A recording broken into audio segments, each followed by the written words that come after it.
back into another YouTube video. Today we're gonna be watching Skibidi Toilet 57 Part 1. So let's get into it. Let's just get into it. Alright, we're gonna start out with this. Okay. Oh, guys. He just ruined his loud speaker man with this.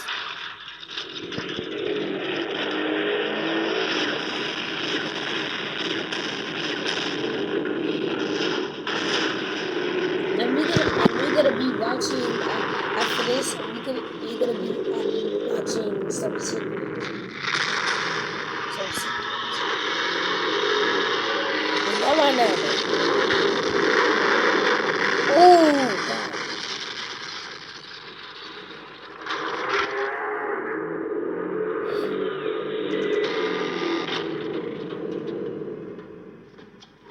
I don't know what Kinglime was even doing.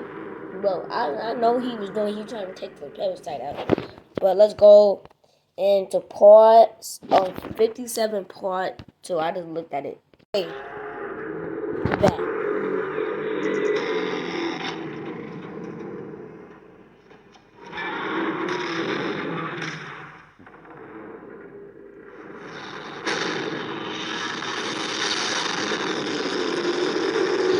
Oh God! Dang! Got a pocket though. Okay. I know that jacket feels warm. I know that jacket feels. Oh! Like that. Probably that's his new weapon. The sword. He in a coma. Let's start taking it off.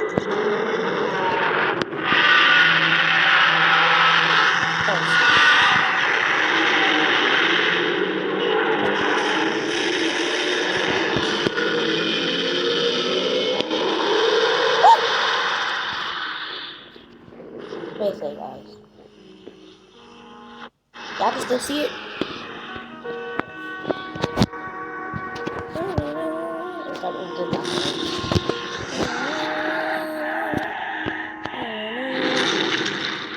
Five days ago.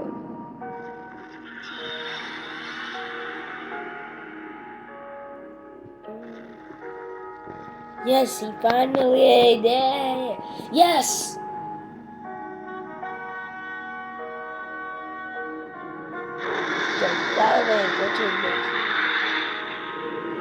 Okay, guys. Let's go try it. Let's go. Go on secrets. Let's go. The second part of the 57th episode of Skibidi Toilets is finally out. There was a lot of interesting stuff happened in it, so let's talk about all of it.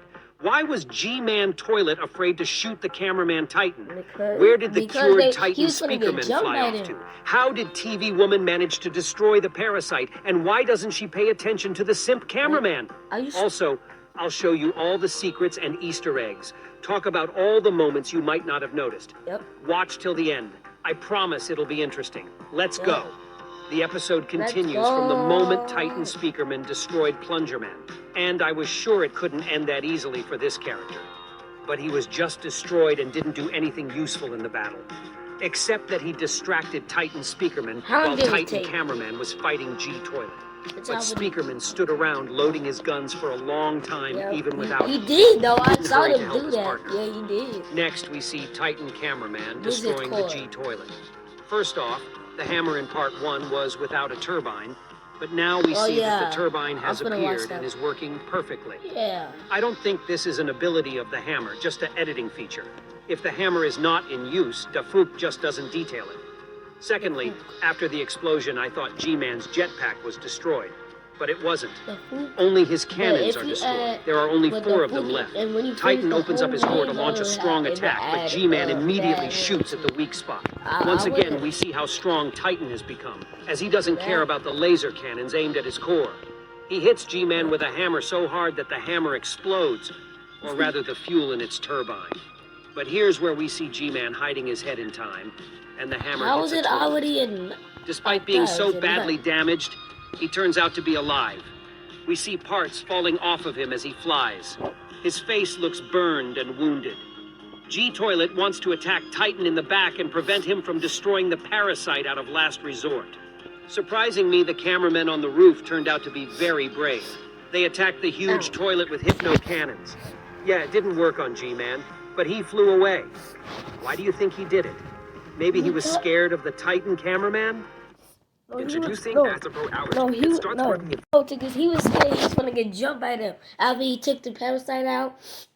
They Titan Speakerman and cameraman was gonna flush him down to the ground, down in Ohio, John Lake, Ohio. Why do you think he did it? Maybe he was scared of the Titan cameraman? Actually, it's all thanks to the camera woman. She teleported up to the roof and fired a lot of darts at G-Men. As we remember, her darts have a paralyzing effect. Normal skibidi would be immobilized by them, but G-Toilet is too huge, so such a dose didn't destroy him, but paralyzed him badly. His face began to distort in all directions, and he could no longer control his laser cannons. But back to the Titan cameraman. He went into battle plane mode and flew towards Speakerman at a huge speed. But it's very strange to me that the whole time G-Man Toilet was fighting the cameraman Titan, the Speakerman just stood there and didn't go to help. I'm pretty sure that skibidi scientist who controls the parasites was purposely waiting for G-Man Toilet to be destroyed. Notice how cameraman Titan is bigger and stronger than Speakerman.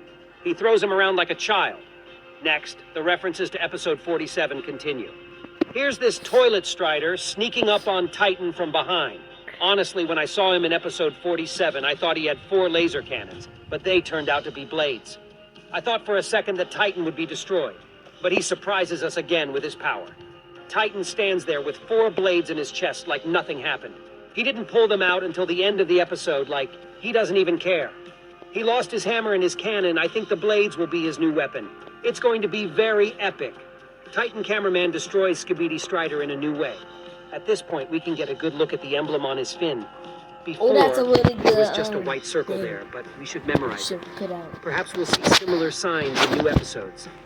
By the way, the cannons that Titan epically lowered at the beginning of Part 1 only fired once right here in this moment. I was also worried for a second that the parasite would control the cameraman, but he immediately grabbed him and crushed in his hand. This is an obvious reference to Titan's first appearances, when he destroyed skibidi spiders by clutching them in his fist. Again, notice how long it took Titan Speakerman to not fire his guns, while cameraman dealt with the other skibidi. It was like he was standing there like, okay, I'll wait until you're done and then you and I will continue. And after that shot, he was standing again with his guns up and thinking. TV Woman took advantage of this moment and teleported over his head and jumped right up to the parasite. Now notice that when Plungerman was trying to disarm Titan, we just heard a sound. Now his head starts shaking and making weird noises. It's all because TV Woman used hypnosis.